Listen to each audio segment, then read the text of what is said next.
Hello, I am a CA final student and I will be revising with you chapter number 4 for CA Inter for Jan 2021 attempt, है ना। तो अब अपन start करते हैं। अब अपन सबसे पहले जाते हैं सेक्शन नंबर 11 की ओर, ठीक है। तो सेक्शन नंबर 11 में गवर्नमेंट के पास पावर है कि वो एक नोटिफिकेशन के थ्रू जनरली एग्जाम कर सकती है कोई गुड्स या सर्विसेज, मतलब कोई नोटिफिकेशन के थ्रू जनरली, ठीक है। और special order by special order in each specific case, मतलब अगर कोई स्पेसिफिक केस के लिए तो स्पेशल ऑर्डर, मतलब मान लो ये जो स्पेशल ऑर्डर होगा ना वो सिर्फ एक पर्टिकुलर केस के लिए अप्लाई होगा और जो नोटिफिकेशन है वो जनरली अप्लाई होगी, ठीक है। तो मतलब अगर किसी पर्सन के लिए एग्जाम करना हुआ तो स्पेशल ऑर्डर, जैसे मारुति फरारी जैसे सचिन के लिए एग्जाम कर दी, है ना, तो वो क्या हुआ, वो हुआ आपके लिए स्पेशल ऑर्डर, ठीक है, स्पेशल ऑर्डर, ठीक है। अदरवाइज क्या हुआ, नोटिफिकेशन जनरली, ठीक है। अब इन्होंने बोला है कि हम कोई भी एक्सप्लेनेशन डाल सकते हैं किसी नोटिफिकेशन या ऑर्डर में with in 1 year of the issue of the notification और ऑर्डर, और इसका जो होगा it shall have a retrospective effect. Very very important point, मतलब हम इसमें कोई भी एक्सप्लेनेशन डाल सकते हैं इस नोटिफिकेशन या ऑर्डर में and it shall have retrospective effect. तो ये हमारा सेक्शन नंबर 11 हो सकता है, ठीक है ना। अब आप ये एक पॉइंट बहुत इंपॉर्टेंट पॉइंट है। अब इसमें लिखा है कि अगर देखो, मैं सबसे पहले क्या पढ़ा, 11(1) में हमने पढ़ा बाई जनरल एग्जामिशन नोटिफिकेशन, ठीक है। सेकंड में हमने पढ़ा स्पेशल ऑर्डर, और अब तीसरे में हमने पढ़ा 8 साल के अंदर अंदर इस नोटिफिकेशन और स्पेशल ऑर्डर में कोई एक्सप्लेनेशन डाल सकते हैं जिसका रेट्रोस्पेक्टिव इफेक्ट होगा, ठीक है। अगर मान लो कोई चीज एग्जाम की जाती है तो उसमें बंदा टैक्स नहीं कलेक्ट करेगा। अगर कोई चीज मान लो एग्जाम की जाइए उसके ऊपर 0% टैक्स रेट है, तो इसमें ये बोला गया है कि he shall not collect the tax in excess of the effective rate on such supply of goods और सर्विसेज। मतलब अगर गवर्नमेंट ने एग्जाम कर दिया तो आपके पास कोई भी राइट नहीं है कि आप टैक्स कलेक्ट करो। मतलब अगर मान लो मेरी सर्विसेज जो है वो एग्जाम्प्ट है और तब भी मैं चाहता हूं कि मैं कस्टमर से जीएसटी लूं, तो मैं ऐसा नहीं कर सकता। तो गवर्नमेंट ने बोला है he shall not collect the tax, ठीक है, in excess of the effective rate notified, है ना। तो वो मैं उससे ज्यादा टैक्स नहीं ले सकता। तो ये सारी चीजें हो रही है, गुड्स एग्जम्प्टेड फ्रॉम टैक्स हमारे सिलेबस में नहीं आते, ठीक है। अब आप समझो, अब हम चलते हैं एग्जाम्शन की लिस्ट की ओर, ठीक है। अब देखो, आप ये नोटिफिकेशन नंबर माइंड में बैठाओ, ठीक है। नोटिफिकेशन नंबर 12/2017, अभी हमने पढ़ा था ना 11 सबसेक्शन 1 में बाई नोटिफिकेशन। तो नोटिफिकेशन का जो नंबर है वो है नोटिफिकेशन नंबर 12/2017, ठीक है। तो ये नोटिफिकेशन का नंबर है जिसमें सर्विसेज एग्जाम करी है, ठीक है। तो सबसे पहले जो सर्विसेज एग्जाम करी है वो है charitable activities by an entity which is registered under section 12AA of the income tax act। बहुत इंपॉर्टेंट पॉइंट है, आपको माइंड में रखना है कि जो 12AA में एंटिटी रजिस्टर्ड है अगर वो चैरिटेबल एक्टिविटीज देता है तो वो एग्जाम्प्ट है। अब what do you mean by the word charitable activities, ठीक है। तो इसके लिए मैं आपको याद कराता हूँ पाप, ठीक है। तो पाप आप याद करो, ठीक है। तो पी से क्या हुआ, पब्लिक हेल्थ, ठीक है, पब्लिक हेल्थ, ठीक है। फिर आप करो advancement of religion, spirituality and yoga, ठीक है। एडवांसमेंट ऑफ रिलीजन, स्पिरिचुअलिटी और योगा, ठीक है। Advancement of the educational programme और स्किल डेवलपमेंट प्रोग्राम, ठीक है। अब इसमें इंपॉर्टेंट पॉइंट क्या ध्यान में रखना है ना, ये जो एडवांसमेंट ऑफ एजुकेशनल प्रोग्राम होना चाहिए इन लोगों के लिए होना चाहिए, अबंडेंट ऑर्फन और होमलेस चिल्ड्रन, ठीक है ना। फिजिकल मेंटली अब्यूज और ट्रामेटाइज पर्सन, ठीक है। प्रिजनर्स मतलब जो जेल में बैठे हुए हैं, और ठीक है, मतलब देखो जेल में बैठे हुए आदमियों के लिए, या जो मेंटली डिस्टर्ब बंदे हैं, ठीक है, mentally traumatise, mentally abuse, mentally disturb बोलना सही नहीं होगा, mentally abuse and traumatise person, abandoned orphan, ठीक है, और होमलेस चिल्ड्रन, ठीक है। एंड सबसे इंपॉर्टेंट पॉइंट है person over the age of 65 years, ठीक है, 65 साल से ऊपर का बंदा जो कि रह रहा है रूरल एरिया में, वेरी वेरी इंपॉर्टेंट, 65 साल से ऊपर का बंदा जो कि रह रहा है रूरल एरिया में, ठीक है। तो आपको क्या माइंड में रखना है, कोई एंटिटी 12AA में जो रजिस्टर्ड है अगर वो पाप वाली सर्विसेज देता है, पाप वाली मीन्स पब्लिक हेल्थ, ठीक है। अभी पब्लिक हेल्थ के अंदर भी हम याद करेंगे, ठीक है। तो पब्लिक हेल्थ की सर्विसेज देता है, या फिर advancement of religion, spirituality and yoga, ठीक है। एडवांसमेंट ऑफ एजुकेशनल किसके लिए, अबेंडेंट ऑर्फन होमलेस चिल्ड्रन के लिए, फिजिकली और mentally abuse and traumatise person के लिए, प्रिजनर्स, ठीक है, या फिर जो पर्सन जो रूरल एरिया में रह रहा है और जिसकी एज 65 ईयर्स एंड अबव है, ठीक है, उनके लिए, ठीक है। तो पाप, है ना। तो अब पी से क्या है, preservation of environment, wild shelf, forest and wild life, ठीक है। तो ये भी आपको माइंड में बैठ जाना चाहिए। अब आपको मैंने बोला था पब्लिक हेल्थ में भी फर्दर क्लासिफिकेशन है। तो पब्लिक हेल्थ में मैं बताता हूँ आपको, बहुत सिंपल है, ठीक है। तो पब्लिक हेल्थ में दो चीजें, केयर या काउंसलिंग, या फिर दूसरा पब्लिक अवेयरनेस, ठीक है, पब्लिक अवेयरनेस पहले हम कंप्लीट कर लेते हैं of preventive health, family planning and HIV infection, ठीक है। तो इसके लिए मैं क्या कर रहा हूँ, पब्लिक अवेयरनेस कर रहा हूँ, ठीक है, पहला पॉइंट, या फिर public health bye way of care और काउंसलिंग। इसको याद करने के लिए हमें हमारे पास शॉर्टकट है PhD, ठीक है। तो यहाँ पे हमें याद रखना है PhD। तो यहाँ पे है फिजिकल और मेंटल डिसेबिलिटी, है ना, टर्मिनली इल पर्सन, मतलब इनकी मैं केयर या काउंसलिंग करता हूँ, ठीक है ना। या फिर HIV या एड्स से जो एफ्लिक्टेड बंदे हैं इनकी मैं केयर या काउंसलिंग करता हूँ। या फिर डिपेंडेंस फॉर्मिंग सब्सटेंस की जिन्हें आदत लग चुकी है, सच एज नार्कोटिक, ड्रग्स और अल्कोहल, इनकी मैं केयर या काउंसलिंग करता हूँ। तो मैं आपको रिवाइज कराता हूँ कि अगर कोई एंटिटी जो कि रजिस्टर्ड है under section 12AA of the income tax act, अगर वो चैरिटेबल एक्टिविटीज़ देती है तो वो एग्जम्प्ट है फ्रॉम GST, है ना, ये फंडा है। अब जो ये चैरिटेबल एक्टिविटीज़ होती है वो होती है पाप वाली सर्विसेज। पाप मीन्स, ठीक है, पाप means public health. Public health में फर्दर क्लासिफिकेशन केयर या काउंसलिंग, या फिर केयर या काउंसलिंग, या फिर पब्लिक अवेयरनेस, है ना, public awareness of preventive health checkup, family planning and HIV infection, ठीक है। तो अगर आप देखो public awareness of preventive health, है ना, फैमिली प्लानिंग एंड और प्रिवेंशन ऑफ HIV इन्फेक्शन, ये आपको माइंड में रखना है, ठीक है। या फिर केयर और काउंसलिंग किसकी, PhD मीन्स फिजिकल और मेंटली, ठीक है, मेंटल डिसेबिलिटी है जिन बंदों को, या जो टर्मिनली इन पर्सन है, या फिर HIV या फिर एड्स होने, ठीक है, और DSID जिन्हें डिपेंडेंस फॉर्मिंग सब्सटेंस की आदत पड़ चुकी है, जैसे नार्कोटिक, ड्रग्स और अल्कोहल। तो इन सारी चीज़ों को एग्जाम किया गया है। तो ना अगर 12AA वाली एंटिटी अगर चैरिटेबल एक्टिविटीज़ देती है तो वो एग्जाम्ड है, ठीक है। अब आपको माइंड में ये बैठाना है, और इसका हमने शॉर्टकट किया पाप में भी P में फर्दर क्लासीफाई किया हमने PhD के अंदर, PhD, ठीक है, पाप and P further classified into PhD, ठीक है। तो प्रिवेंटिव और मेंटल डिसेबिलिटी, ऐसे HIV या एड्स, एंड D से dependence forming substance such as narcotic, drugs और अल्कोहल, ठीक है। अब P है ना, यहाँ पे जो फिजिकल और मेंटल डिसेबिलिटी है, साथ साथ में टर्मिनली इल पर्सन भी है, ठीक है। अब आप देखो services by a person by way of religious ceremony, है ना, तो पंडित जी याद आने चाहिए आपको, ठीक है। अब मैं आपको देखो renting of persons of a religious place, ठीक है। अगर आप मंदिर में, रिलीजियस प्लेस में अगर आप कुछ रेंटिंग करते हो, ठीक है, रेंटिंग करते हो, ठीक है। अगर मान लो जैसे मान लो कोई जो ये रिलीजियस प्लेस है वो इसी एंटिटी द्वारा चलाई जा रही है, और वो एंटिटी या तो 12AA में रजिस्टर्ड है, या 1023C में, या 1023BBA में, ठीक है। तो मतलब एक मंदिर, ठीक है, रिलीजियस प्लेस, मंदिर नहीं, रिलीजियस प्लेस, ठीक है, जो गुरुद्वारा भी हो सकता है, कुछ भी हो सकता है।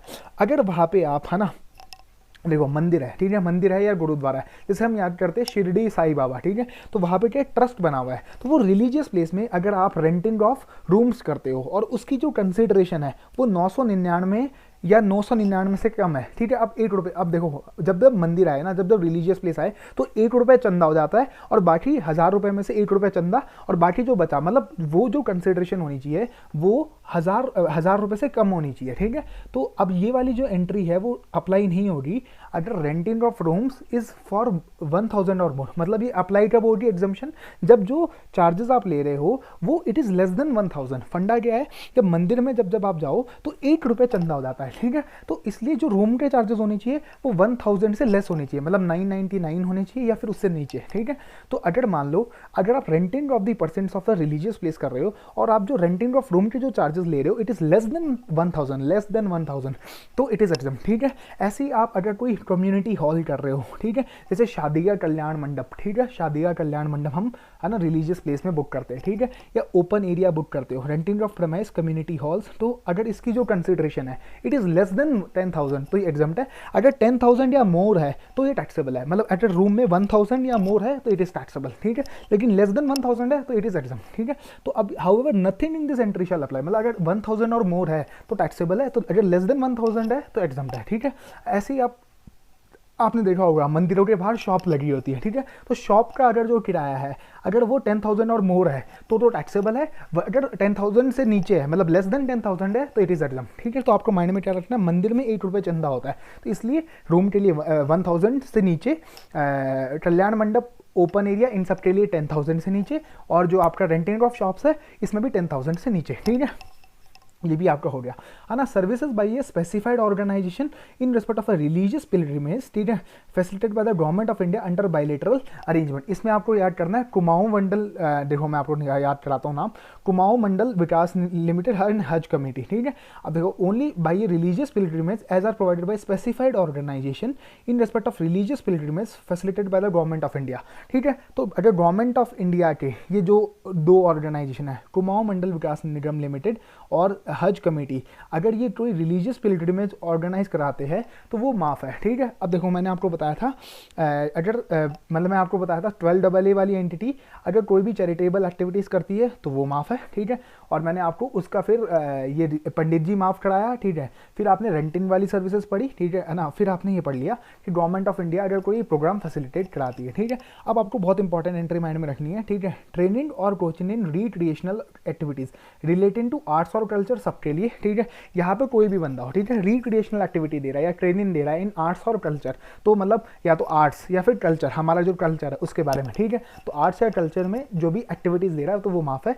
लेकिन स्पोर्ट्स में सिर्फ कौन सी एंटिटी होनी चाहिए? 12AA वाली एंटिटी होनी चाहिए, क्योंकि 12AA of the income tax act में रजिस्टर्ड है। मतलब अगर स्पोर्ट्स की एक्टिविटीज़ कोई ट्रेनिंग दे रहा है और वो 12AA में रजिस्टर्ड नहीं है तो फिर टैक्स लगेगा, मतलब जीएसटी इज नॉट एग्जम्प्ट, ठीक है। तो आर्ट्स और कल्चर में anyone, but in sports it should be a entity registered under section 12AA of the income tax, ठीक है। अब ये आपको समझ आ गया होगा, ठीक है। अगर मान लो चैरिटेबल एंटिटी कोई दूसरी सर्विसेज देता है जैसे एडवर्टाइजमेंट राइट, ये सारी चीज़ें देता है तो इट इज़ टैक्सेबल, ठीक है। इट वुड अट्रैक्ट, है ना, टैक्सेस, ठीक है।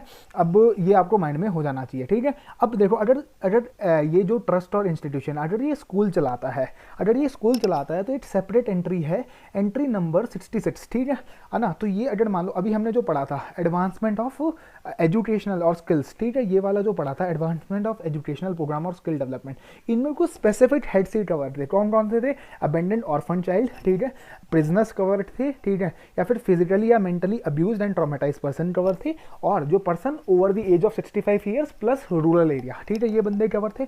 अब जो एंट्री नंबर 66 है ना, वो जनरल एंट्री है। वो ये बोलती है कि अगर कोई भी एजुकेशनल इंस्टीट्यूशन अपने स्टूडेंट्स, फैकल्टी एंड स्टाफ को सर्विसेज देता है तो वो सारी माफ़ है। कोई भी एजुकेशनल इंस्टीट्यूशन अगर अपनी स्टूडेंट्स, फैकल्टी एंड स्टाफ को कोई भी सर्विसेज देता है तो वो सारी सर्विसेज माफ़ होती है, ठीक है। अगर आप देखो होस्टल एकोमोडेशन, ठीक है, hostel accommodation provided by trust, ठीक है। अब इसके लिए आपको फंडा माइंड में क्या रखना है? होस्टल एकोमोडेशन में ये फंडा है कि होस्टल मतलब एक तरीके से होटल की तरह हो गया, ठीक है। अब आप समझो होटल में क्या फंडा होता है। होटल के लिए आगे हम एंट्री पढ़ेंगे, एंट्री नंबर 14 है जिसका, ठीक है। तो इन्होंने बोला है अगर होटल अभी इसमें अमेंडमेंट भी है, अगर होटल 1000 रुपये, पहले 1000 रुपये से कम था, अब क्या है 1000 रुपये भी लेती है, मतलब 1000 रुपये या 1000 रुपये से कम, मतलब दोनों। अभी ऊपर हमने जो पढ़ा था उसमें क्या था, 1000 रुपये से कम था जब रेंटिंग ऑफ रिलीजियस प्लेस था। अब होटल के लिए क्या है 1000 रुपये या 1000 रुपये से कम, अगर वो उतना किराया लेती है एक दिन का, अगर होटल इन गेस्ट हाउस, ठीक है, तो वो क्या होता है, वो किराया माफ़ हो जाता है। मतलब अगर आपसे होटल वाले बंदे चार्जेस लेते हैं 1000 और लेस फॉर अ डे तो इट इज़ एग्जम्प्ट। तो अगर मान लो अगर 12AA वाला कोई ट्रस्ट है ना, एक हॉस्टल चलाता है, ठीक है, हॉस्टल मतलब एक तरीके से होटल हो गया, होटल मतलब एक तरीके से ड्वेलिंग हो गया ना, रहने के लिए, ठीक है। तो अगर हॉस्टल चलाता है तो और उसका जो किराया लेता है वो 1000 रुपीज़ पर डे के हिसाब से उससे कम लेता है, 1000 पर डे। इसमें अमेंडमेंट है, बिलो नहीं है। अब यहाँ पे क्या है, अब यहाँ पे 1000 भी आ गया या फिर बिलो 1000 भी आ गया, मतलब दोनों 1000 रुपये भी लेता तो भी माफ़ है, ठीक है। तो वो माफ़ हो जाएगा, तो फंडा ये है, ठीक है। अभी आपको मैंने क्या समझाया था, advancement of religion, spirituality and yoga, ठीक है, ये समझाया था मैंने। तो अगर आप समझो कि अगर कोई ट्रस्ट, ठीक है, अगर कोई रिलीजियस यात्रा ऑर्गेनाइज कराता है, ठीक है, तो वो एग्जम्प्ट नहीं है जीएसटी से, these are not exempt from GST.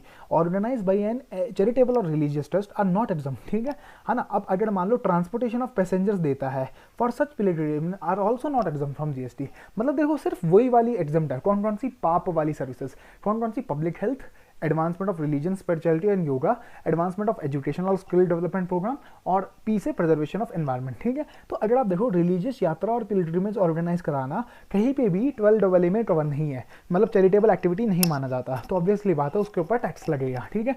और जो रिलीजियस पिलग्रिमेज जो माफ़ है वो सिर्फ इन दो के माफ़ है, कौन? कुमाऊं मंडल विकास निगम लिमिटेड और हज कमेटी वाला, ठीक है। ये भी आपको फंडा क्लियर हो गया होगा। अगर मान लो मैं योगा कराता हूँ और साथ साथ में, है ना, मैं for consideration charge for yoga, तो ये तो एग्जाम्प्ट है ना, ये तो एग्जाम्प्ट है, ठीक है।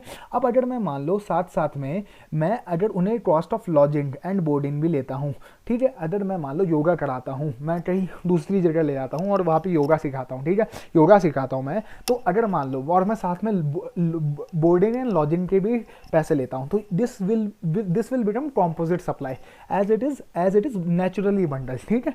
तो इसमें क्या होगा, इसमें जो प्रिंसिपल सप्लाई क्या है वो है योगा, ठीक है। तो अब ये भी क्या होगा फिर, cost of lodging and boarding shall also भी एग्जाम्प्ट, ठीक है। क्यों, क्योंकि ये एक कॉम्पोजिट सप्लाई बन जाएगी एज पर सेक्शन 8, ठीक है। तो मतलब अगर मैं योगा के साथ साथ बोर्डिंग एंड लॉजिंग के भी चार्जेस लेता हूँ, तो ये this will become a composite supply and GST will be charge at 0 rate, ठीक है। अगर मैं मान लो कुछ खाने पीने के चार्जेस भी लेता हूँ, है ना, अगर मैं सिर्फ मैं अगर खाने पीने के, अगर मैं योगा के साथ कुछ खाने पीने के लेता हूँ तो वो कॉम्पोजिट सप्लाई बन जाएगा और 0 रेट लगेगा। लेकिन अगर मैं सिर्फ मियरली और प्राइमरली प्रोवाइड अकोमोडेशन और serve food and drink including donation, such activities will be taxable.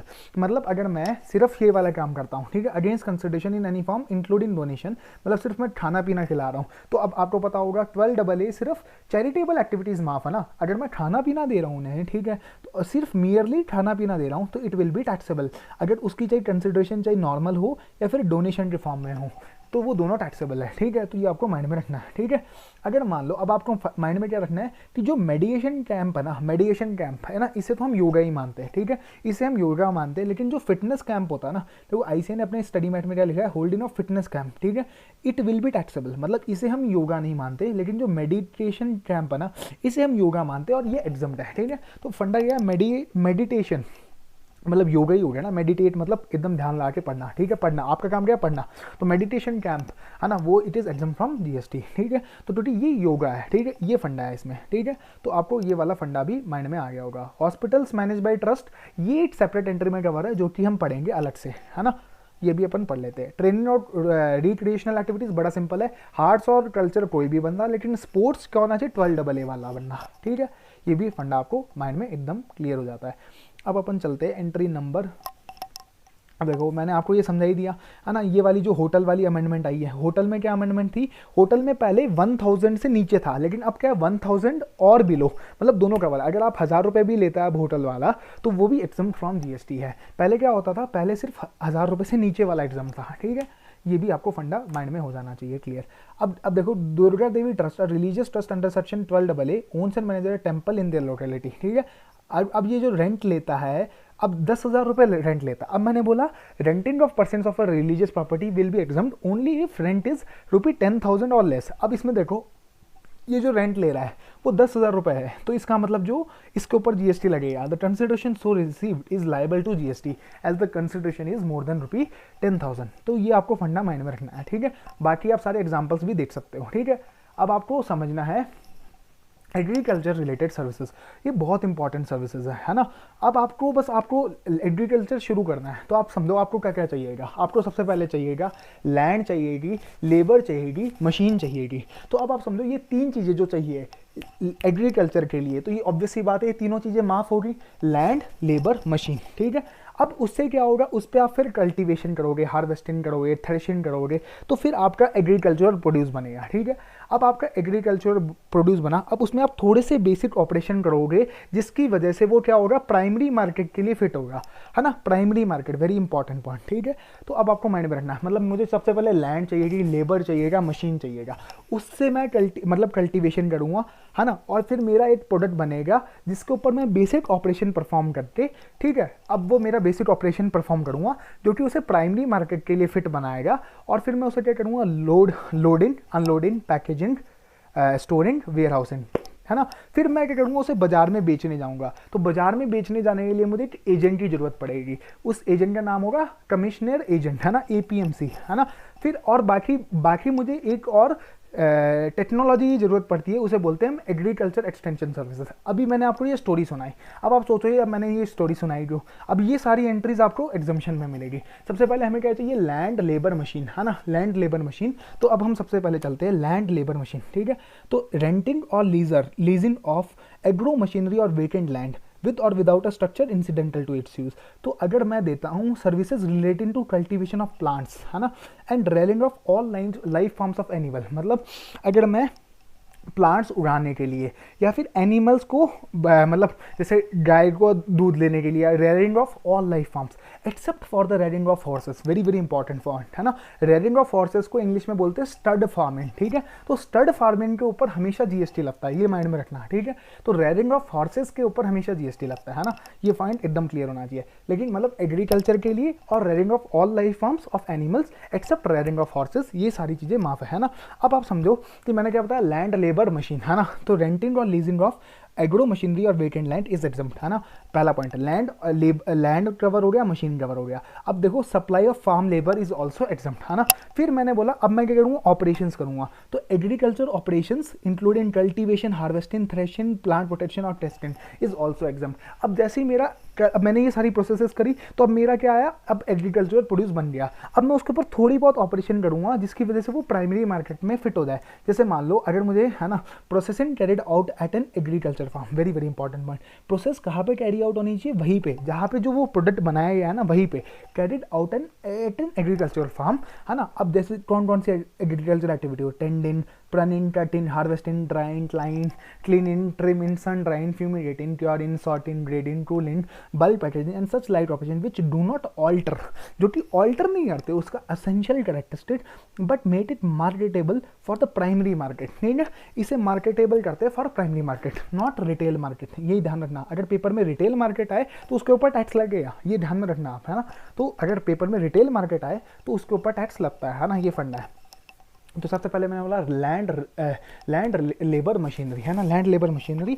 अब मैंने उसके ऊपर ऑपरेशंस किए, फिर मैं उसे, अब मुझे प्रोड्यूस मिला। अब प्रोड्यूस मिलने के बाद मैंने उस पर वो ऑपरेशंस किए जो कि उसे प्राइमरी मार्केट के लिए फिट करते हैं ना। ये भी फंडा आपको क्लियर हो गया, है ना। अब अपन चलते अगले पॉइंट के, है ना। अब जैसे अब हमारा प्रोडक्ट रेडी है तो अब हम क्या करेंगे, उसे लोड करेंगे, अनलोड करेंगे, पैकेजिंग करेंगे, स्टोरिंग और warehousing of the agricultural produce, ये भी माफ है ना। अब एग्रीकल्चर एक्सटेंशन सर्विसेज क्या होती है, अगर आपने देखा होगा वो डीडी न्यूज़ पे वो आता है चैनल कृषि विज्ञान, ठीक है। उसमें क्या होता है, कृषि को हम मतलब जो फार्मर्स होते हैं हम उन्हें ट्रेनिंग देते हैं, तो this is known as agriculture extension services, है ना। अब अगर देखो, अब मान लो हमारा माल जा रहा है तो इसके लिए हमें कौन सा एजेंट चाहिए, कमीशन एजेंट, है ना। तो हम उसे क्या देंगे, कमीशन एजेंट फॉर सेल और परचेज ऑफ एग्रीकल्चर प्रोड्यूस, है ना। अब अगर जो services by in APMC, APMC क्या होती है, एक एसोसिएशन होती है ऑफ फार्मर्स, है ना। तो एपीएमसी के ऊपर जो भी सर्विसेज देते हैं उसके ऊपर नो जीएसटी, है ना। तो एपीएमसी या फिर जो कमीशन एजेंट जो सर्विसेज देते हैं in connection with the sale और purchase of agriculture produce is not taxable. लेकिन एग्रीकल्चर प्रोड्यूस में राइस नहीं आता, ठीक है। मतलब देखो, पैडी इज एग्रीकल्चर प्रोड्यूस, ठीक है, लेकिन rice is not agriculture produce, ठीक है।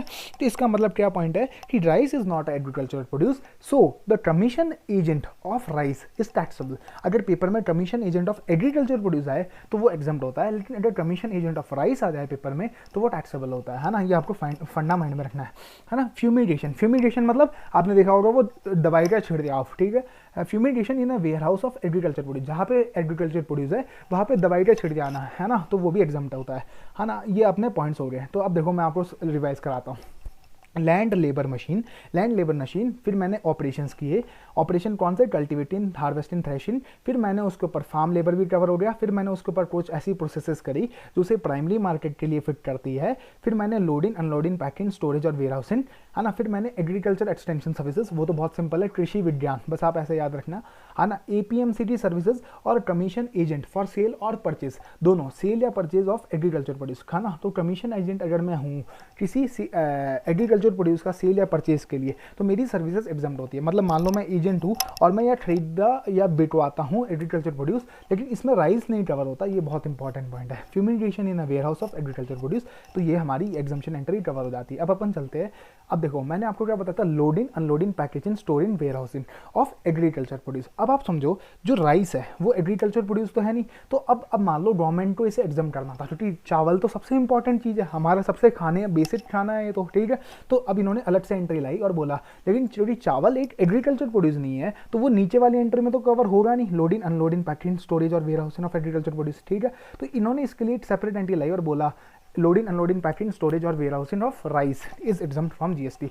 हालांकि यहाँ पे कमीशन एजेंट कवर नहीं किया, तो अगर आज भी commission agent of for sale of rice is taxable, ये आपको पॉइंट माइंड में रखना है ना, बहुत इंपॉर्टेंट पॉइंट है, पेपर में कभी भी टेस्ट हो सकता है ना। Warehousing of minor forest produce, ठीक है, minor forest produce is taxable, ठीक है। Warehousing of minor is exempt, sorry warehousing of minor forest produce मतलब जो छोटे मोटे फॉरेस्ट प्रोड्यूस है, इतनी इंपॉर्टेंट एंट्री नहीं है। जैसे माइनर फॉरेस्ट प्रोड्यूस मतलब क्या हो गया, जैसे जो पत्ते वगैरह होते हैं ना, उनकी वेयर हाउसिंग, तो warehousing of minor forest produce is exempt, ठीक है, आपको ऐसे याद करना।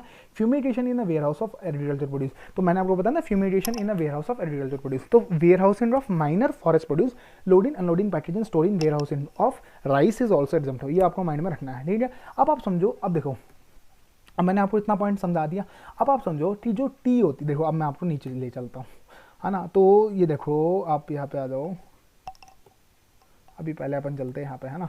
अब देखो आप ये जो है ना, ये जो टी होती है, चाय अपन पीते हैं, ये क्या एग्रीकल्चर प्रोड्यूस है? नहीं, है ना। जो ग्रीन टी लीव्स होती थी वो एग्रीकल्चर प्रोड्यूस है, लेकिन जो टी है वो प्रोसेसिंग के बाद बनता है, तो ये एग्रीकल्चर प्रोड्यूस नहीं है। सिमिलरली जो गुड़ है, जैगरी, है ना, तो jaggery is not agriculture produce, sugarcane is the agricultural produce, है ना। ऐसी पल्सेस जो दालें है, जैसे मान लो जो बाद में दालें बनती है, वो एग्रीकल्चर प्रोड्यूस नहीं होती, ठीक है। द प्रोसेस ऑफ डीहस्किंग और splitting is not carried out by farmer but by the pulse miller, therefore pulses are not agricultural produce. जो दालें होती है वो एग्रीकल्चर प्रोड्यूस नहीं होती। लेकिन अब आप सोचो, गवर्नमेंट सोच रही थी कि इनकी वेयर हाउसिंग, सिर्फ warehousing, very important point, सिर्फ वेयर हाउसिंग, है ना, तो वेयर हाउसिंग ऑफ इनकी माफ करी, कौन कौन सी, टी, जैगरी, पल्सेस। तो अब यहाँ पे देखो एक बहुत इंपॉर्टेंट इंट्रोड्यूस हुई है एंट्री, तो अब देखो इसमें services by way of storage और warehousing of cereals, pulses, fruits, nuts, vegetables, spices, copra, sugar केन,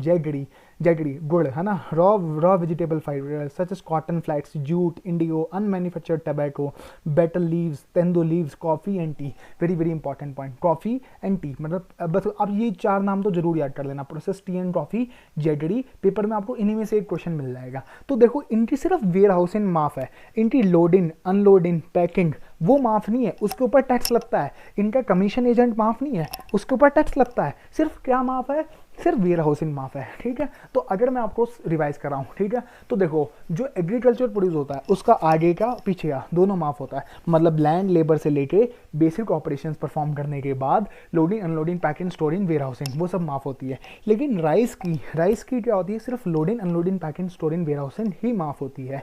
और जो ये वाले जो प्रोडक्ट है, tea, coffee, jaggery, pulses, cereals, other चीज़ें, ये नाम याद करते जाना जरूर पेपर में, ठीक है। तो इसमें क्या होता है, इसके सिर्फ वेयर हाउसिंग माफ होती है, सिर्फ वेयर हाउसिंग माफ होती है ना। तो ये आपका पॉइंट अभी आपको क्लियर हो जाता है।